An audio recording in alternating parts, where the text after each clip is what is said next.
नमस्कार दोस्तों, आशा करता हूँ आप सभी लोग बहुत अच्छे से होंगे और आपकी प्रिपरेशन काफ़ी अच्छे से चल रही होगी। देखिए, आज संडे है और आज के लिए मैं फिर से एक क्वेश्चंस का एक नया सेट लेके आया हूँ। तो देखते हैं आज इन क्वेश्चंस में क्या क्या नया है जो हम जानते हैं। आज के क्वेश्चन जो है बेसिकली बहुत ही सिंपल क्वेश्चन है ना। मैंने ज़्यादा टफ क्वेश्चंस नहीं लिए हैं, अभी एक मॉडरेट लेवल के क्वेश्चन लिए हैं। तो हम देखेंगे, प्रश्न करेंगे, यानी कि क्वेश्चन होगा और क्वेश्चन का उसका आंसर होगा। चलिए देखते हैं, पहला क्वेश्चन देखते हैं। हमारा पहला क्वेश्चन क्या है, देखिए, शिवा थापा का संबंध किस खेल से है? शिवा थापा का संबंध किस खेल से है? आपसे क्वेश्चन पूछा गया है कि Shiva Thapa is associated sport, यानी कि शिवा थापा किस खेल से संबंधित हैं। फटाफट से इसका आंसर देख लेते हैं। क्या ये बॉक्सिंग से हैं? क्या ये बॉक्सिंग से हैं? शिवा थापा का संबंध क्या बॉक्सिंग से है? देखते हैं। चलिए, शिवा थापा का संबंध क्या बॉक्सिंग से है? देखते हैं फटाफट से। क्या बॉक्सिंग से है शिवा थापा का संबंध, या फिर गोल्फ से है, या फिर शूटिंग से है, या फिर बैडमिंटन से? बताइए फटाफट से, ठीक है। चलिए देखते हैं। तो इसका जो आंसर होगा वो बॉक्सिंग होगा, बिल्कुल सही बात है। शिवा थापा का जो संबंध है बॉक्सिंग से है, ठीक है। गोल्फ से या फिर शूटिंग से या फिर बैडमिंटन से इनका कोई लेना देना नहीं है। आपको एक चीज़ मैं बता देता हूँ यहाँ पे बहुत ही क्लियरली कि बॉक्सिंग से संबंध किसका है? शिवा थापा का है, ठीक है। एक्चुअली में क्या होता है, एग्जाम में कभी कभी एक क्वेश्चन और पूछा जाता है कि किसी भी खिलाड़ी का नाम दे देते हैं और आपसे फिर उस खिलाड़ी के राज्य का नाम पूछ लेते हैं कि किस राज्य से वो बिलोंग करता है, ठीक है। तो शिवा थापा जो है ये असम से आते हैं। कहाँ से आते हैं ये? असम। असम में भी एक शहर है गुवाहाटी। क्या है? गुवाहाटी। तो ये यहाँ से आते हैं, ठीक है। अगला है आपका गोल्फ। ऑप्शन देख लेते हैं हम, ठीक है। तो देखते हैं, जैसे गोल्फ, तो गोल्फ से संबंधित कौन है? देखिए, आपको मैं एक चीज़ बता देता हूँ। अदिति अशोक एक नाम आपके सामने आ रहा है। क्या नाम आ रहा है? अदिति अशोक, है ना। अदिति अशोक, ध्यान रखिएगा। ये भारत की पहली महिला गोल्फर हैं। ये कौन है? ये भारत की प्रथम महिला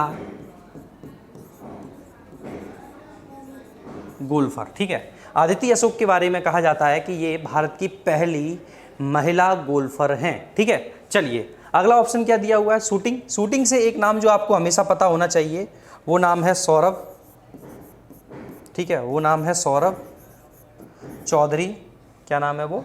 सौरभ चौधरी नाम है, सौरभ चौधरी, ठीक है। इनका पूछा जाएगा तो आपको ध्यान रखना चाहिए, ये मेरठ के रहने वाले हैं। कहाँ के रहने वाले हैं? ये मेरठ के रहने वाले हैं, ठीक है। कहाँ के रहने वाले हैं? ये मेरठ के रहने वाले हैं, यानी कि उत्तर प्रदेश से। ये एग्ज़ाम में आपसे पूछा जा सकता है। और ये मतलब इनके बारे में कहा जाता है कि सबसे युवा जो शूटर हैं ये वो हैं, ठीक है। बैडमिंटन की बात करते हैं तो बैडमिंटन से आपको एक नाम पता होना चाहिए और वो नाम है बेसिकली पीवी सिंधु। कौन सा नाम है वो? पीवी सिंधु। क्या नाम है इनका? पीवी सिंधु, ठीक है। तो पीवी सिंधु के बारे में कहा जाता है कि मैंने जैसे आपको बताया है कि कोई भी खिलाड़ी है और अगर उसका नाम दिया हुआ है तो आपको उसका राज्य भी पता होना चाहिए, ठीक है। तो मैं आपको बता देता हूँ पीवी सिंधु जो कौन से राज्य से आती है। बेसिकली इनका जो सिटी लगता है वो हैदराबाद से आती हैं ये। वैसे तो कहाँ से आती हैं ये? तो हैदराबाद से आती हैं। और अगर इनका स्टेट की बात करोगे आप तो आंध्र प्रदेश से आती हैं ये, ठीक है। कहाँ से आती हैं ये? आंध्र प्रदेश से आती हैं, ठीक है। चलिए, तो चारों ऑप्शन क्लियर हो गए आप लोगों के। मैंने आपसे क्वेश्चन पूछा था, बड़ा ही सिंपल था कि शिवा थापा किस खेल से संबंधित हैं। तो आपके सामने ऑप्शंस थे, बॉक्सिंग से हैं, गोल्फ से हैं, शूटिंग से हैं, या फिर बैडमिंटन से हैं, ठीक है। तो बेसिकली मैंने आपको एक चीज़ बता के दी कि शिवा थापा जो है वो किससे संबंधित हैं? वो बॉक्सिंग से संबंधित हैं। गोल्फ के बारे में मैंने बता दिया आपको, अदिति अशोक के बारे में बता दिया कि अदिति अशोक जो है भारत की पहली महिला गोल्फर हैं, ठीक है। और अगर आपसे ये पूछा जाए कि अदिति अशोक जो है ये किस राज्य से आती हैं, अदिति अशोक जो है ये किस राज्य से आती हैं, ठीक है। तो आप लोग ध्यान रखिएगा, ये जो आती हैं ये कर्नाटक से आती हैं। अदिति अशोक जो आती हैं ये कहाँ से आती हैं? ये कर्नाटक से आती हैं। कहाँ से आती हैं ये? कर्नाटक, ठीक है। चलिए, तो उम्मीद करता हूँ ये वाला जो पॉइंट है आप लोगों के बिल्कुल क्रिस्टल क्लियर हो चुका होगा। अगला क्वेश्चन हम देखते हैं, नया देखते हैं क्या है अगला क्वेश्चन। भारत में गैंडे का प्राकृतिक निवास कहाँ है? ठीक है, आपको बताना है कि भारत में जो गैंडा है उसका प्राकृतिक निवास कहाँ है? फटाफट से देखते हैं इसका आंसर क्या होगा। भारत में प्राकृतिक गैंडे का निवास यानी कि the natural habitat of rhinoceros in India is क्या होगा? ठीक है, चलिए देखते हैं क्या होगा इसका आंसर, है ना। चलिए देखिए, भरतपुर, गिरिवन या फिर काजीरंगा या फिर नीलगिरी। ठीक है, तो देखते हैं। देखिए भरतपुर तो खैर नहीं है। गिरिवन जो है, गिरिवन बेसिकली आपका जो है ये गुजरात में पड़ता है। कहाँ पड़ता है ये? गुजरात में पड़ता है। गिरिवन कहाँ पड़ता है? गुजरात में। और ये एशियाटिक लॉयनों के लिए प्रसिद्ध है ये। ठीक है, किसके लिए प्रसिद्ध है ये एशियाटिक, ठीक है, सिंह के लिए प्रसिद्ध है। सिंह के लिए प्रसिद्ध है। आपको ये चीज़ ध्यान रखनी है कि एशियाटिक लॉयंस के लिए प्रसिद्ध है ये, है ना, बब्बर शेरों के लिए। एशिया में जो सबसे ज़्यादा शेर मिलते हैं वो इसी गिरिवन में मिलते हैं। ठीक है, तो ये उनका निवास स्थान भी कहते हैं हम। ठीक है, तो इसका जो आंसर क्वेश्चन जो था, भारत में गैंडे का प्राकृतिक निवास है, यानी भरतपुर तो हुआ नहीं। गिरिवन किसके लिए प्रसिद्ध हो गया? तो शेरों के लिए हो गया, यानी ये भी ऑप्शन एलिमिनेट हो गया आपका। काजीरंगा, हाँ जी, तो ये इसका क्या हो जाएगा? आंसर हो जाएगा। आंसर नंबर सी हो जाएगा, काजीरंगा। ठीक है, क्या हो जाएगा आपका? ये आंसर हो जाएगा काजीरंगा नेशनल पार्क जो है वो राइनोसॉरस के लिए ही प्रसिद्ध है। नीलगिरी, नीलगिरी जो है बेसिकली क्या है? नीलगिरी की पहाड़ियाँ हैं, ये नीचे साउथ इंडिया में यानी कि दक्षिण भारत में पड़ती हैं जाकर के। ठीक है, चलिए अगला क्वेश्चन देखते हैं। क्वेश्चन नंबर 3 क्या है आपके लिए? विक्रमशिला विश्वविद्यालय के संस्थापक कौन थे? सिंपल सा क्वेश्चन है, ज़्यादा इसमें हम देखेंगे नहीं या हावताव नहीं करेंगे या क्वेश्चन को बड़ा चढ़ा के मैं आपके सामने बताऊं। सिंपल सा क्वेश्चन है कि विक्रमशिला विश्वविद्यालय के संस्थापक कौन थे? फटाफट से बताइए मुझे। आप इन चारों में से देख सकते हैं कौन सा आंसर होगा हमारा। चलिए ठीक है, देखते हैं। चंद्रगुप्त मौर्य? नहीं सरकार, ये बिल्कुल नहीं थे। चंद्रगुप्त मौर्य नहीं थे बिल्कुल भी। कनिष्क कुषाण वंश का शासक था, ये भी बिल्कुल नहीं था। ठीक है, धर्मपाल? जी हाँ, बिल्कुल धर्मपाल ही इसका आंसर होगा। विक्रमशिला विश्वविद्यालय के जो संस्थापक हैं वो धर्मपाल थे। ठीक है, चलिए अगला क्वेश्चन देखते हैं हम क्या होगा। मेघदूत के लेखक कौन है? मेघदूत के लेखक कौन है? Who is the author of Meghdoot? Meghdoot के लेखक कौन है? इसका आंसर बहुत ही अच्छा है। ठीक है, विशाख दत्त? नहीं, विशाख दत्त ने जो लिखा था, इन्होंने जो लिखा था वो है आपका मुद्रा राक्षस। इन्होंने जो लिखा था वो क्या है? मुद्रा राक्षस लिखा था। ठीक है, इन्होंने जो लिखा है वो मुद्रा राक्षस लिखा है। चाणक्य? चाणक्य नहीं, बिल्कुल नहीं। ठीक है, चाणक्य भी नहीं। चाणक्य ने लिखा है अर्थशास्त्र। क्या लिखा है इन्होंने? अर्थशास्त्र। ठीक है, इन्होंने क्या लिखा है? तो अर्थशास्त्र लिखा है। ये अर्थशास्त्र जो है इसमें इकोनॉमी के बारे में नहीं है। ठीक है, ये जो अर्थशास्त्र है ये इकोनॉमी के बारे में नहीं है, इसमें जो है राजनीति के बारे में बताया गया है। किसके बारे में बताया गया है? राजनीति के बारे में बनाया गया है। दरअसल क्या है कि इसका जो नाम है अर्थशास्त्र है ना, तो इसलिए स्टूडेंट जो है कंफ्यूज हो जाते हैं और इसको समझ लेते हैं कि ये इकोनॉमी से रिलेटेड है, बट ये इकोनॉमी से रिलेटेड नहीं है। ये जो रिलेटेड है तो ये किस चीज़ से रिलेटेड है? तो आपका आंसर होगा ये राजनीति से प्रेरित ग्रंथ है। ठीक है, चलिए तो आपके सामने जो अब मैंने अब एलिमिनेट करके देख लीजिए ना आप। मेघदूत का लेखक भाई शुद्रांका है नहीं, विशाख दत्त ने मुद्रा राक्षस लिखी है। ठीक है, और चाणक्य ने मैंने बता दिया आपको अर्थशास्त्र का राजनीति, यानी बचा क्या ऑप्शन आपका? सी, कालिदास। यही हो जाएगा आपका। ठीक है, और कालिदास को ही भारत का शेक्सपियर कहा जाता है। ठीक है, चलिए आगे देखते हैं अगला क्वेश्चन। क्वेश्चन नंबर 5 है, भारत में निम्नलिखित में से किस देश के साथ सबसे लंबी सीमा साझा करता है? यानी कि भारत जो है, भारत के जो पड़ोसी देश हैं उन पड़ोसी देशों में सबसे ज़्यादा जो सीमा साझा करता है वो कौन से देश के साथ करता है? फटाफट से इसका आंसर भी हम लोग देखते हैं। देखिए पहले हम देख लेते हैं कौन कौन से देश भारत के साथ सीमा साझा कर लेते हैं। एक तरफ से देखते हैं, है ना। चलिए देखिए, पाकिस्तान है एक, तो एक कौन सा है? पाकिस्तान।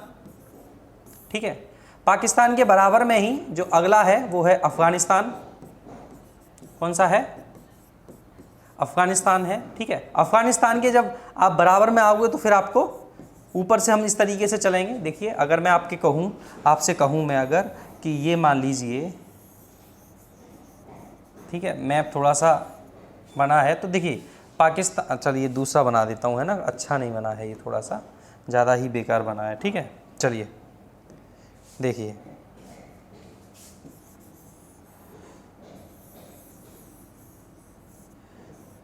ठीक है, इस तरीके से अगर हम देख लेते हैं तो देखिए पाकिस्तान इस साइड से लग जाता है, अफगानिस्तान यहाँ पे थोड़ा सा लग जाता है हल्का सा, और फिर ये ऊपर आके चीन लग जाता है आपका, ठीक है, चीन, और फिर ये नेपाल लग जाता है। यानी कि देखिए चीन हो गया, नेपाल हो गया, भूटान हो गया, ठीक है, और आपका जो है म्यांमार हो गया, ठीक है। यानी कि पाकिस्तान, अफगानिस्तान, चीन, नेपाल, भूटान और बांग्लादेश, और क्या हो जाएगा आपका बांग्लादेश। कितने हो गए तो देखिएगा 4 ये हो गए, 3 ये हो गए। स्थलीय सीमा इन सातों, इन ये जो 7 स्टेट हैं इनके साथ में ही क्या करता है, ये स्थलीय सीमा साझा करता है हमारा जो भारत है। तो अब उसने क्वेश्चन ये पूछा है कि सबसे ज़्यादा सीमा साझा किसके साथ करता है, सबके साथ सबसे ज़्यादा सीमा साझा किसके साथ करता है। आपसे क्वेश्चन बेसिकली आपको जो उत्तर देना है वो ये देना है कि सबसे ज़्यादा सीमा साझा किसके साथ करता है। तो देखिए मैं आपको एक चीज़ बता देता हूँ क्लियर ही कि सबसे ज़्यादा जो सीमा साझा करता है वो किसके साथ करता है ये, ठीक है। देखते हैं हम लोग अभी, चलिए सबसे ज़्यादा जो सीमा साझा करता है वो किसके साथ करता है, फटाफट से बताइएगा, ठीक है। यहाँ पे ये थोड़ा सा मिट गया, देख लेते हैं, म्यांमार, बांग्लादेश, ठीक है। तो देखिए सबसे ज़्यादा जो सीमा साझा करता है, सबसे ज़्यादा जो सीमा साझा करता है वो किसके साथ करता है, तो ये आपका जो देश है ये बांग्लादेश के साथ करता है। किसके साथ करता है, ये बांग्लादेश के साथ में, ठीक है। 4000 से भी ज़्यादा है, 4096 कुछ इसका जो टोटल लेंथ है, ये क्या कहते हैं इतनी सीमा साझा करता है। और फिर सबसे कम की अगर बात करोगे तो देखिए यहाँ पे जो क्वेश्चन बन के आया है वो क्या आया आपके सामने बन के, ठीक है। तो ये क्या हो गई सर्वाधिक, आपसे क्वेश्चन क्या पूछा है, भारत निम्नलिखित में से किस देश के साथ सबसे लंबी सीमा साझा करता है। तो सबसे लंबी जब भी आपसे आंसर पूछा जाएगा तो आपका आंसर क्या हो जाएगा, आपका आंसर हो जाएगा बांग्लादेश, ठीक है। और अगर आपसे ये पूछा जाए तो सबसे कम किसके साथ में साझा करता है, तो सबसे कम साझा किसके साथ करता है, तो अफगानिस्तान में, ठीक है। किसके साथ करता है, अफगानिस्तान के साथ सबसे कम, ठीक है। चलिए अगला क्वेश्चन देखते हैं, ये वाला क्वेश्चन आप लोगों की समझ में आ गया होगा, ठीक है। देखते हैं, चलिए नेक्स्ट क्वेश्चन। अच्छा ये हमारी पुस्तकें हैं, ठीक है, अग्रवाल पब्लिकेशन के द्वारा एग्जाम कार्ड लाइव चैनल से आपको मैं बता रहा हूँ इस चीज़ को कि ये 2 हमारी पुस्तक हैं, नेवी अग्निवीर SSR के लिए है, और दूसरी जो पुस्तक है हमारी ये नेवी अग्निवीर MR के लिए है, ठीक है। दोनों में पुस्तकों में प्रैक्टिस सेट पे टीम ने बहुत अच्छा काम किया है, काफ़ी अच्छे क्वेश्चंस इनमें सेट हैं। आप इन प्रैक्टिस सेट्स को खरीद सकते हैं 2 जगह से। एक तो आप खरीद सकते हैं आपके पास में, आपके घर के आसपास में, आपके बाज़ार में कोई भी बुक स्टोर है वहाँ से खरीद सकते हैं, या फिर आप इनको आप एग्ज़ाम कार्ड वेबसाइट पे जा कर के, या फिर आप क्या कर सकते हैं, इनको एग्ज़ाम कार्ड की वेबसाइट से जा कर के आप इनको ऑर्डर कर सकते हैं, ठीक है। दोनों ही प्रैक्टिस सेट लाजवाब हैं। चलिए आगे बढ़ते हैं, ये हमारा एप्लीकेशन भी है, आप यहाँ से एप्लीकेशन डाउनलोड कर सकते हैं, और यहाँ पे ये मॉक टेस्ट भी अवेलेबल है। तो यहाँ पे जाकर के आप टेस्ट को अटैम्प्ट करिए और देखिए आपका स्कोर क्या है। अगर स्कोर कम आ रहा है तो उसको और बूस्ट करिए, वहीं पे इनके सॉल्यूशंस भी दिए हुए हैं, ठीक है।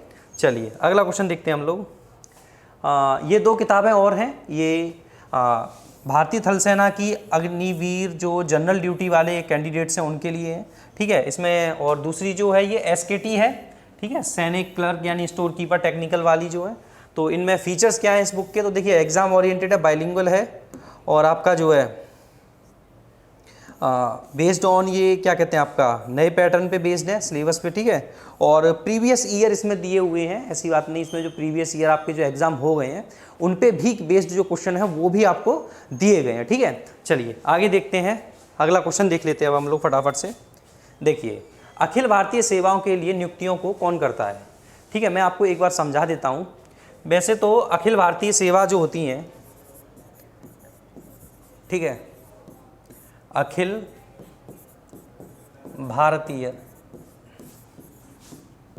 सेवाओं, ठीक है, इनके जो सृजन की विशेष शक्ति है, इनके सृजन की जो विशेष शक्ति है, ये विशेष शक्ति जो है अनुच्छेद 312 के तहत, किसके तहत, अनुच्छेद 312 के तहत ये जो शक्ति बेसिकली दी गई है, तो ये शक्ति जिसको दी गई है उसका नाम है राज्यसभा।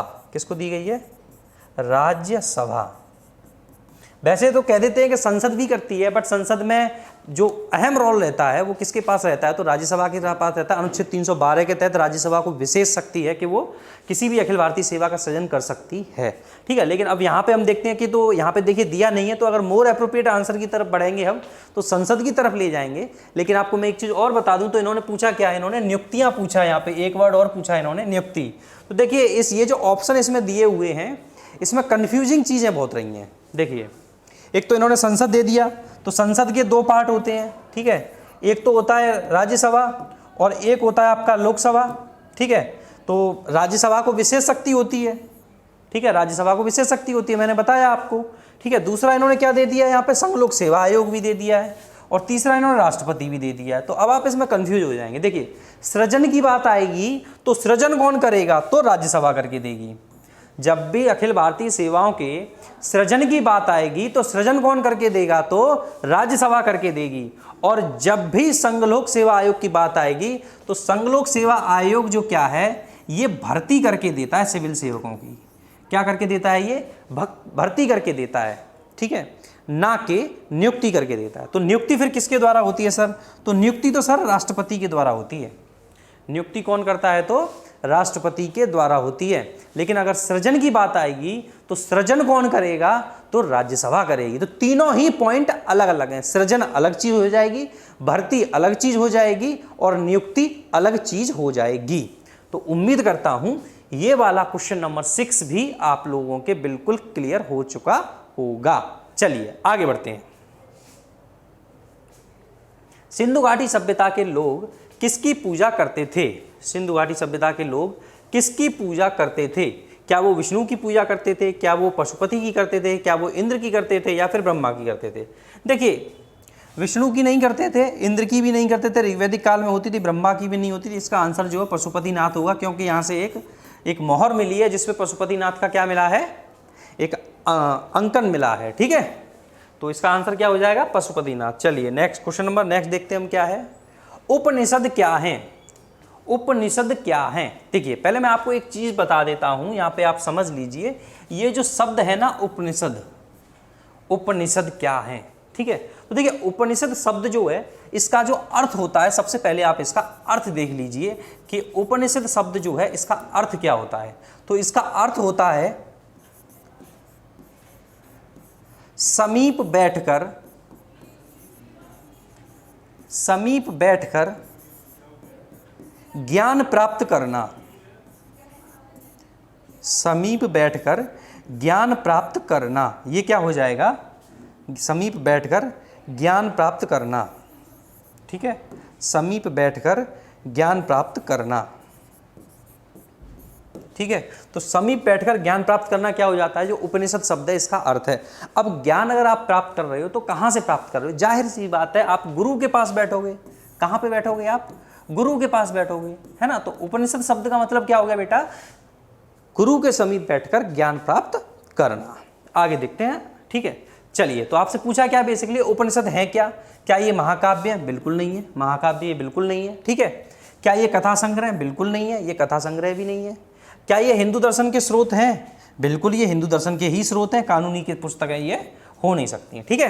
तो समझ में आ गया होगा, बहुत ही सिंपल सा क्वेश्चन था। उपनिषद क्या है मैंने आपको बता दिया, अर्थ होता है गुरु के समीप बैठ करके ज्ञान प्राप्त करना, और ये क्या है, तो ये हिंदू दर्शन के स्रोत हैं, महाकाव्य हो नहीं सकते, ठीक है, और कथा संग्रह ये है नहीं, और आपसे अगर देखा जाए तो ये कानून की पुस्तकें है नहीं। तो आपका आंसर क्या हो जाएगा, फिर आंसर बचा आपका एक ही, वही आपका आंसर हो जाएगा, हिंदू दर्शन के स्रोत है। चलिए अगला क्वेश्चन देखते हैं हम क्या है कि तिब्बत में किसका दूसरा नाम सांगपो है? तिब्बत में किसका दूसरा नाम सांगपो है? कोसी बिल्कुल नहीं है, कोसी बिल्कुल नहीं है, हाँ लेकिन कोसी को ये जरूर है कि इसको बिहार का शोक कहा जाता है, कोसी को बिहार का शोक कहा जाता है, ठीक है। गंडक भी नहीं है, ठीक है, और ब्रह्मपुत्र इसका आंसर हो जाएगा, है ना। तो बेसिकली क्या है कि जो ब्रह्मपुत्र नदी है इसको जो है तिब्बत में इसका जो नाम है वो क्या रह जाता है, इसको सांगपो बोलते हैं। किसको बोलते हैं, तो तिब्बत में बोलते हैं, ठीक है। गंगा, गंगा भी इसका आंसर नहीं है, ठीक है, गंगा का सीन अलग है, आपको हम फिर कभी समझाएंगे कि बांग्लादेश को गंगा में बांग्लादेश में गंगा को क्या कहा जाता है, ठीक है, ये हम आपको बाद में समझाएंगे चीज़ें। ब्रह्मपुत्र को देखिए बेसिकली क्या है कि ब्रह्मपुत्र नदी को जो है बांग्लादेश में इसके दो सीन बन के आते हैं। एक तो बांग्लादेश में इसको जमुना भी कहते हैं, बांग्लादेश में ब्रह्मपुत्र नदी को जमुना भी कहते हैं, ठीक है। और इसी को फिर बाद में आगे जा कर के यानी ब्रह्मपुत्र नदी को ही मेघना भी कहते हैं। क्या कहते हैं? मेघना भी कहते हैं। लेकिन कब कहते हैं, कैसे कहते हैं, डिटेल में किसी में डिस्कस करेंगे हम लोग, ठीक है। चलिए आगे देखते हैं अगला क्वेश्चन। भारत का सबसे बड़ा वनस्पति संग्रहालय कहाँ स्थित है? भारत का सबसे बड़ा वनस्पति संग्रहालय कहाँ स्थित है? क्या ये कोलकाता में है, क्या ये लखनऊ में है, क्या ये मुंबई में है, क्या ये कोयम्बटूर में है? जी सरकार बिल्कुल नहीं, ये कोयम्बटूर में बिल्कुल नहीं है, मुंबई में बिल्कुल नहीं है, लखनऊ में बिल्कुल नहीं है। आंसर हो गया आपका कोलकाता। आंसर क्या हो जाएगा आपका? कोलकाता। चलिए अगला देखते हैं, ठीक है। क्वेश्चन नंबर 11 है, सीके नायडू कप निम्नलिखित में से किस खेल से संबंधित है? क्या ये टेनिस से है? जी नहीं, बिल्कुल नहीं। क्या ये क्रिकेट से है? जी हाँ, ये बिल्कुल क्रिकेट से है। हॉकी से है नहीं, ये गोल्फ से है नहीं है, ठीक है। किससे संबंधित है? क्रिकेट से संबंधित है। क्योंकि सीके नायडू कप जो है बेसिकली ये किसके नाम पे रखा गया? तो ये जो सीके नायडू जो है ये भारतीय टेस्ट टीम की, भारतीय टेस्ट टीम के ये पहले टेस्ट टीम के पहले कप्तान थे ये, ठीक है। कौन थे ये? पहले कप्तान थे, ठीक है। तो आपके समझ में आ गया होगा सीके नायडू कप जो है किससे संबंधित है, ठीक है। आगे देखते हैं। शांति काल में सर्वोच्च वीरता पुरस्कार कौन सा है? शांति काल में सर्वोच्च वीरता पुरस्कार कौन सा है? देखते हैं।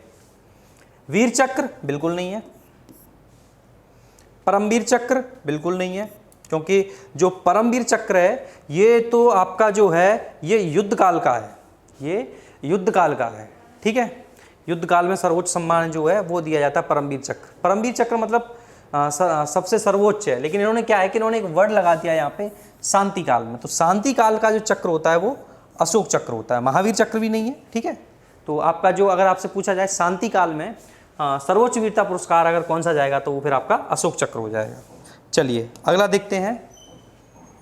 भारत में एक सक्रिय ज्वालामुखी बैरन आइलैंड कहाँ स्थित है? तो देखिए आइलैंड की बात आ गई है, जाहिर सी बात है ना। तो ये जो जाएगा इसका जो आंसर जाएगा यानी बेसिकली कौन सा वाला है? बैरन। बैरन है ना? हाँ जी बैरन है, ठीक है। तो बैरन का जो आंसर है वो हो जाएगा अंडमान निकोबार द्वीप समूह, ठीक है। अंडमान निकोबार द्वीप समूह। कहते हैं ना कि अंग्रेजों के टाइम पे काला पानी की सज़ा हो जाती थी, तो वो काला पानी क्यों बोलते थे? क्या वहाँ कोई मतलब पेंट बना देता था उसमें? नहीं, वहाँ पे क्या है सक्रिय ज्वालामुखी है जो मतलब वहाँ का जो आसपास का समुद्र का पानी है उसको वो काला कर देता है। चलिए आगे देखते हैं। भारत में सबसे लंबा समुद्र तट यानी कि सी बीच कहाँ है?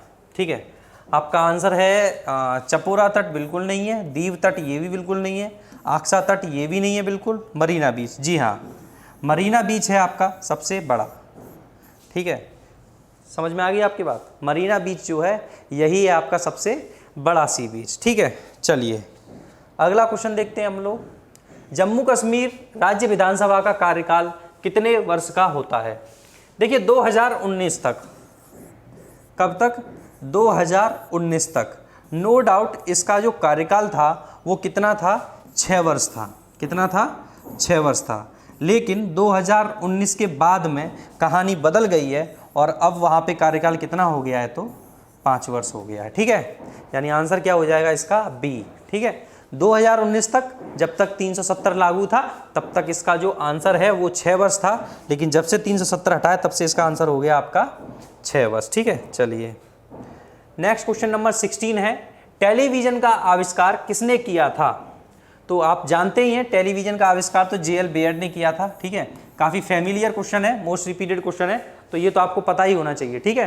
ये तो आपको पता ही होना चाहिए। चलिए अरस्तु बिल्कुल नहीं, जेम्स कार्ल मैक्सवेल ये नहीं, ये इनमें से कोई नहीं है, ठीक है। इसका आंसर जो होगा यही होगा।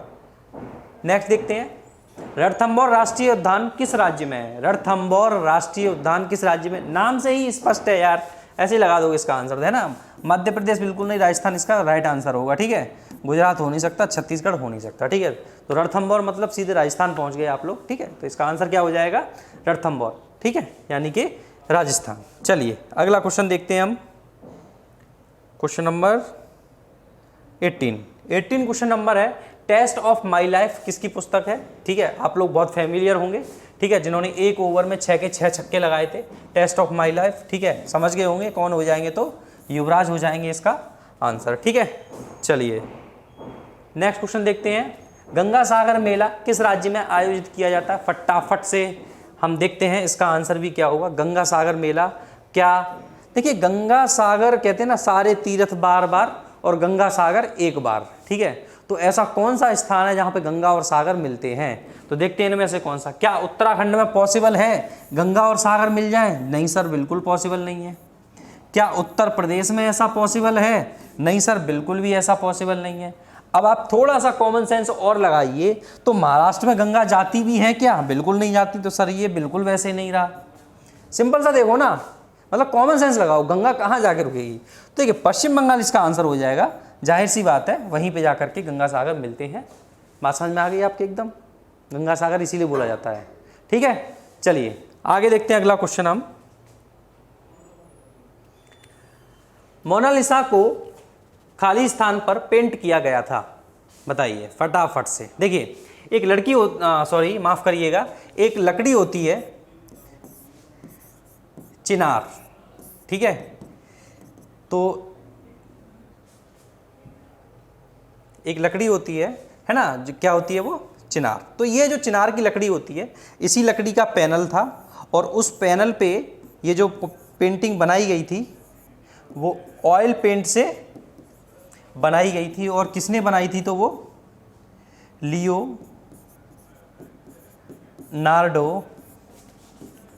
द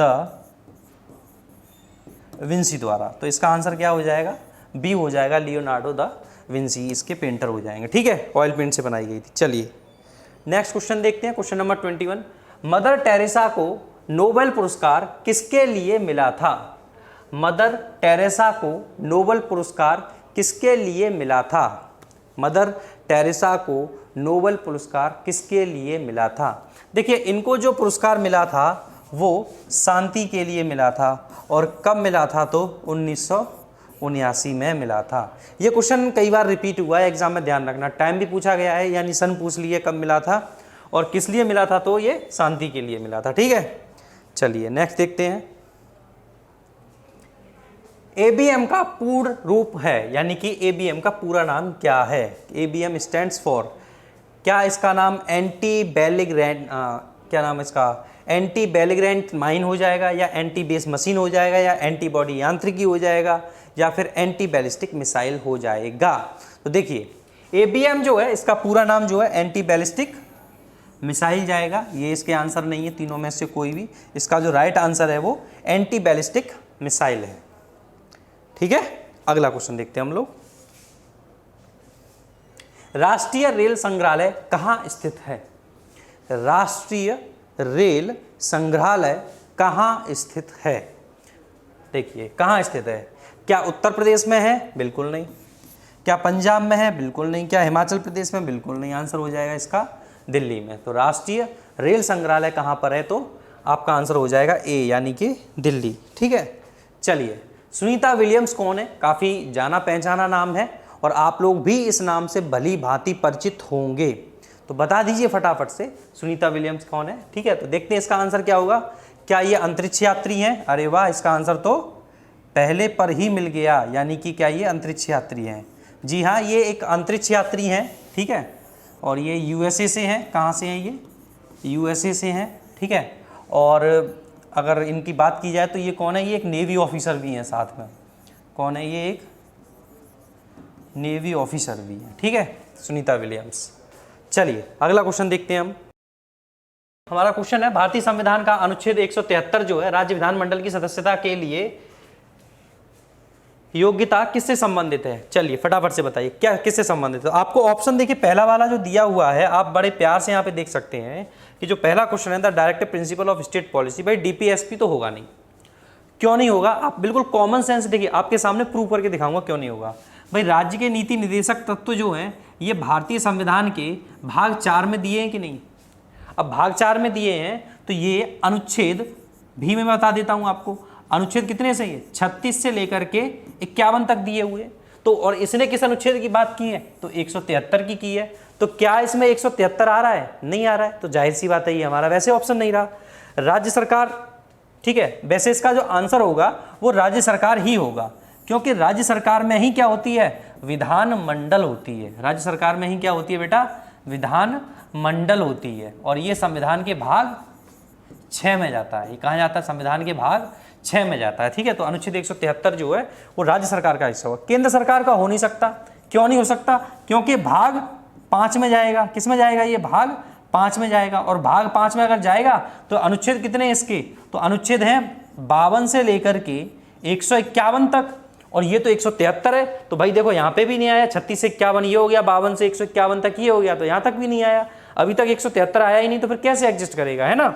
अगला क्या है इसने, the fundamental rights of the Indian citizen, यानी कि क्या ये भारतीय नागरिकों के लिए, बिल्कुल नहीं है। सुनो कैसे, मतलब कि भारतीय नागरिक से संबंधित है ये अनुच्छेद, बिल्कुल नहीं है। कैसे, क्योंकि नागरिकों के लिए इसने मौलिक अधिकारों की बात की है, और मौलिक अधिकार जो हैं ये संविधान के भाग 3 में आते हैं। कौन से में आते हैं, भाग 3 में आते हैं, और अनुच्छेद की बात करोगे तो 12 से 35 तक आते हैं। तो ये वैसे इसका आंसर नहीं हुआ।